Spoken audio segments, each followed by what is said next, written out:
Hello' guys, আজি কিবা এটা শিকিলোঁ আৰু ভাবিলোঁ আপোনালোকৰ লগতো সেইটো শ্বেয়াৰ কৰোঁ নে কি কয়। গতিকে কথাটো হৈছে ভাল কামবোৰত কিয় সময় লাগে।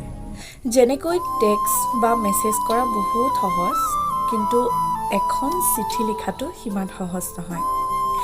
এখন চিঠিৰ কাৰণে অকণমান বহিব লাগিব, অলপ সময় লাগিব, কিন্তু চিঠিখনত আমি যিবোৰ ভাৱ ব্যক্ত কৰিব পাৰোঁ সেইবোৰ টেক্সট বা মেছেজত আমি ব্যক্ত কৰিব খুব কমেই পাৰোঁ, নহয়নে?